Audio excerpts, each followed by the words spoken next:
بسم اللہ الرحمن الرحیم۔ السلام علیکم۔ امید کرتا ہوں میرے جتنے دوست احباب ہیں اللہ آپ سب کو سلامت رکھے، آباد رکھے اور آپ سب کی جائز حاجات اللہ پاک اپنے فضل سے قبول فرمائے۔ تعریف اس رب کریم کے لیے جو ہم سب کا پالنے والا ہے اور ہم سب کو بہترین رزق سے نوازتا ہے۔ البدیع یعنی بے مثال چیزوں کا پیدا کرنے والا۔ پیارے محترم دوستوں، الحمدللہ اللہ کا یہ جو پاک اور صفاتی نام ہے بہت بڑا اسم اعظم ہے۔ یا بدیع، اس کا بہت ہی بڑا زبردست قسم کا ایک عمل آپ کے حوالے کر کے اس ویڈیو کا اختتام کروں گا۔ محبت کا یہ عمل 1000 بار سوچ سمجھ کر کریں کیونکہ بہت سخت اور پاورفل ہے۔ ٹائٹل میں جو یہ لکھا ہے یہ عمل 1000 بار سوچ سمجھ کر کریں، اس کا مطلب یہ ہے کہ یہ محبتوں کا سب سے بڑا اور طاقتور عمل ہے۔ یعنی یا بدیع، اس کا ترجمہ ہے بے مثال چیزوں کا پیدا کرنے والا۔ آسان لفظوں کے لیے وہ جس نے بغیر کسی نمونے کے حیرت انگیز کائنات میں چیزیں پیدا کی۔ بالکل اسی طرح یہ جو عمل ہے، یہ جو پاک صفاتی نام ہے یا بدیع، اس سے پتھر کو بھی پگھلایا جا سکتا ہے، تو انسان کا دل کیا چیز ہے۔ جب آپ اس اسم اعظم والا اس پاک صفاتی نام کا اس جلالی عمل کو کریں گے تو انشاءاللہ وہ انسان کا دل آپ کے قبضے میں ہوگا، اس کا دماغ آپ کے قبضے میں ہوگا۔ وہ انسان تڑپ تڑپ کر آپ کے لیے جو ہے بے چین ہوگا، آپ کے لیے بے قرار ہوگا۔ ہر وقت اللہ اس کے دل میں آپ کے لیے 1000 گنا زیادہ جو ہے محبت ڈالے گا۔ اس لیے خدا را اس عمل کو صرف اور صرف جائز مقصد کے لیے کریں، ناجائز اس عمل کو کوئی نہ کرے۔ ناجائز کرنے کا کوئی فائدہ نہیں ہے، آپ اس کی تاثیر اور اس کی طاقت کو نہیں دیکھیں گے۔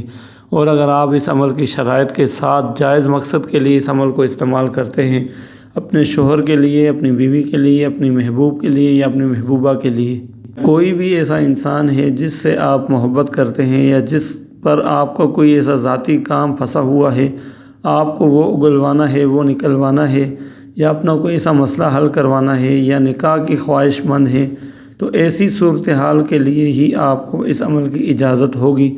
آپ اس عمل کو کریں، انشاءاللہ اس سے آپ کے کام بنتے چلے جائیں گے، بآسانی بنتے چلے جائیں گے۔ آپ خود دیکھیں گے کہ آپ کے کام بہت تیزی سے جو ہے آگے نکل جائیں گے۔ زیادہ تر لوگ یہ سمجھتے ہیں کہ محبت کے اعمال نہیں کرنے چاہیے، وظیفے نہیں کرنے چاہیے، کیونکہ یہ غلط ہے۔ میرا یہ ماننا ہے کہ جس وظیفے میں، جس عمل میں اللہ پاک کا کوئی ذاتی صفاتی نام پڑھا جائے یا کوئی قرآنی آیات پڑھی جائے تو وہ عمل بالکل شرعاً جائز ہے، وہ بالکل صحیح ہے، کیونکہ آپ ان اعمال کے ذریعے، ان وظائف کے ذریعے براہ راست اللہ پاک سے مدد طلب کرتے ہیں۔ اور نبی علیہ الصلاۃ والسلام کا یہ فرمان ہے کہ جو چیز چاہیے اپنے رب سے طلب کرو، بے شک اللہ ہی ہے جو ہم سب کی حاجتیں، ہماری فریاد سنتا ہے اور ہماری مدد کرتا ہے۔ اللہ ہی ہے جو ہم سب کا خالق و مالک ہے اور ہم سب کا مشکل کشا ہے۔ اللہ کے علاوہ کوئی بھی نہیں جو ہماری فریاد سنے، جو ہماری دعاؤں کو قبول کرے، جو ہمیں تکلیفوں سے نجات دے۔ اللہ پاک سے دل کھول کر مانگیں، بار بار مانگیں، ان وظائف کے ذریعے اللہ پاک سے جو دل میں ہے، جو مراد ہے آپ کی، جو حاجت ہے آپ کی، وظیفے کو کرتے جائیں اور اپنا مسئلہ حل کرواتے جائیں۔ یقیناً اس عمل کی بدولت آپ کا مسئلہ ضرور حل ہوگا۔ رمضان کے اس بھلارے اور برکت والے مہینے میں جہاں دعائیں قبول ہوتی ہیں، اعمال قبول کی جاتے ہیں، تو لہٰذا اس عمل کو ضرور کریں۔ میرا مشورہ ہے زندگی میں ایک بار اس عمل کو ضرور کر کے دیکھیں۔ جو لوگ یہ کہتے ہیں کہ ہماری دعائیں قبول نہیں ہوتی یا ہمارا عمل قبول نہیں ہوتا یا کوئی ہمارا وظیفہ قبول نہیں ہوتا، جو لوگ مایوس ہو چکے ہیں، تو ایسے لوگ اس عمل کو زندگی میں ایک بار ضرور کریں۔ کھوئی ہوئی اپنی محبت کو دوبارہ بحال کریں گے، وہ اپنا مسئلہ ضرور حل کریں گے۔ وہ انسان جو آپ کی شکل دیکھنے کو تیار نہیں، جو سالوں سے آپ کے رابطے میں نہیں ہے، سالوں سے آپ سے ناراض ہے، تو ایسے انسان کے لیے جو آپ سے بات نہیں کرنا چاہتا، جو آپ سے محبت نہیں کرتا، جو آپ سے سخت ناراض ہے، اگر پہاڑ جتنی بھی ناراضگی اس کے دل میں ہوگی، اس کے دماغ میں ہوگی، وہ بھی منٹوں میں ختم ہو جائے گی۔ انسان کے لیے یہ وظیفہ تیر کی طرح کارآمد ثابت ہوگا انشاءاللہ۔ جب آپ یہ عمل تھوڑی دیر کریں گے تو وہ مچھلی کی طرح، جیسے مچھلی کو پانی سے نکالا جاتا ہے، وہ تڑپتی ہے، وہ ویسے ہی وہ انسان آپ کے لیے، آپ کی محبت میں بے چین ہوگا، آپ کے لیے بے قرار ہوگا۔ الحمدللہ بہت ہی سچا، بہت ہی پاورفل وظیفہ ہے۔ میں اس پاک صفاتی نام کی قسم کھا کر کہتا ہوں کہ اس نام کی بدولت آپ کا مسئلہ ضرور حل ہوگا۔ اگر آپ نے اس وظیفے کو صحیح طریقے سے، صحیح نیت کے ساتھ اور اس کی شرائط کے ساتھ کیا تو آپ ضرور کامیاب ہوں گے، آپ کبھی بھی مایوس نہیں ہوں گے۔ شرط اس وظیفے کی یہ ہے کہ آپ نے اس کو صحیح طریقے سے، صحیح نیت کے ساتھ کرنا ہے، گناہ کرنے کا کوئی ارادہ نہ ہو تو ہی آپ اس عمل کو کریں گے، اور مجبوری کے وقت کریں گے۔ یہ نہیں کہ چھوٹے موٹے معاملات، چھوٹی موٹی ناراضگی ہو گئی اور آپ یہ وظیفہ کریں، یہ عمل کریں، ایسا بالکل نہ کریں۔ حد سے زیادہ معاملہ جب آپ کے ہاتھ سے نکل جائے، بالکل ہی الرجی ہو جائے تو ہی آپ اس عمل کی بدولت اپنا مسئلہ حل کروائیں اور اس سے مدد طلب کریں، اس وظیفے کی بدولت اپنی وہ پریشانی ختم کریں، اور اجازت کے ساتھ اس عمل کو کریں، کیونکہ اجازت میں برکت پوشیدہ ہوتی ہے۔ اور اجازت کے لیے 3 بار کمنٹ میں سبحان اللہ ضرور لکھیں۔ ہماری دعائیں آپ کے ساتھ ہوں گی، انشاءاللہ آپ ضرور کامیاب ہوں گے۔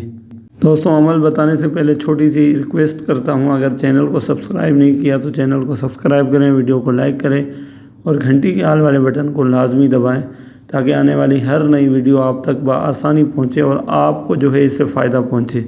جزاک اللہ۔ اس عمل کو آپ نے بہت ہی اچھے طریقے سے سمجھنا ہوگا اور اس کے بعد ہی آپ نے اس وظیفے کو کرنا ہوگا۔ جیسے بتایا جا رہا ہے ویسے ہی آپ نے کرنا ہے، اور اس کے پڑھنے کے 2 طریقے ہیں۔ سب سے پہلے تو آپ نے اس وظیفے کے لیے وقت نکالنا ہے اور وقت طے کرنا ہے کہ کس وقت اور کس ٹائم آپ اس عمل کو کریں گے۔ دن میں بھی کر سکتے ہیں، رات میں بھی کر سکتے ہیں، البتہ وہ نفل نماز کا جو مکروہ وقت ہوتا ہے اس ٹائم نہ کریں، اس کے علاوہ کسی بھی ٹائم آپ کریں۔ کوشش کریں پڑھائی کے دوران بالکل اکیلے ہوں، تنہائی والا ماحول ہو، یکسوئی کے ساتھ بالکل آہستہ آہستہ یہ آپ نے پڑھائی کرنی ہے، توجہ کے ساتھ، دھیان کے ساتھ۔ باوضو ہو کر آپ نے پہلے 2 رکعت نفل نماز حاجات کی نیت سے پڑھنی ہے۔ اس کے بعد اللہ پاک کا یہ جو صفاتی نام ہے اس کا ورد کرنا ہے۔ کرنے کا طریقہ یہ ہے کہ پہلے آپ نے پڑھنا ہے البدیع 101 مرتبہ، اس کے بعد آپ نے پڑھنا ہے یا بدیع 101 مرتبہ، اس کے بعد 313 مرتبہ البدیع، اس کے بعد 313 مرتبہ یا بدیع، آخر میں آپ نے 600 مرتبہ البدیع اور 600 مرتبہ یا بدیع کے ساتھ آپ نے پڑھنا ہے۔ اول آخر 3 مرتبہ کوئی سا بھی درود شریف پڑھ لیں، اور پڑھائی کے دوران مسلسل اس انسان کا تصور ذہن میں رکھیں، خیال دل میں رکھیں جس کے لیے بھی آپ یہ عمل کر رہے ہیں۔ اس کا نام اگر آپ کو معلوم ہے والدہ کے ساتھ تو بھی ذہن میں رکھیں، اگر اس کا فیض آپ نے چہرہ دیکھا ہوا ہے تو بھی اپنے ذہن میں رکھیں۔ اور یہ پڑھائی ایک ہی نشست میں آپ نے پوری کرنی ہے، اور 1 سے لے کر 3 دن تک بلا ناغہ آپ نے اس پڑھائی کو اسی طریقے سے کرنا ہے، اور 3 دن تک بلا ناغہ کرنا ہے۔ انشاءاللہ میں یقین کے ساتھ کہتا ہوں، گارنٹی دیتا ہوں، 3 دنوں کے اندر ہی اندر بہت ہی بڑا مسئلہ، چاہے کتنا ہی مسئلہ آپ کا کیوں نہ ہو، چاہے وہ انسان کتنی ہی آپ سے نفرت کیوں نہ کرتا ہو، جو آپ کی شکل دیکھنے کو تیار نہیں ہے، وہ ان 3 دنوں میں کسی نہ کسی طریقے سے کانٹیکٹ ضرور کرے گا، محبت ضرور کرے گا اور آپ سے رابطہ ضرور کرے گا، کیونکہ اس نام کی بدولت اللہ پاک اس کے دل میں آپ کے لیے بہت ہی زیادہ محبت پیدا کرے گا۔ انشاءاللہ آپ اس عمل کی بدولت مایوس نہیں ہوں گے۔ بہت سارے لوگوں کا الحمدللہ آزمایا ہوا ہے، آپ کو بھی اس سے فائدہ پہنچے گا۔ یقین کے ساتھ کریں اور ہمیں بھی اپنی دعاؤں میں یاد رکھیں، ہم بھی آپ کو اپنی دعاؤں میں یاد رکھیں گے۔ اللہ پاک کمی بیشی معاف فرمائے، اور میری یہ دعا ہے کہ جو انسان، جو بھی میری بہن یا بھائی جو بھی اس عمل کو کرے، اللہ پاک اس کے معاملات میں اس کی مدد فرمائے اور اس کے وظیفے کو قبول فرمائے۔ آمین ثم آمین۔ جزاک اللہ۔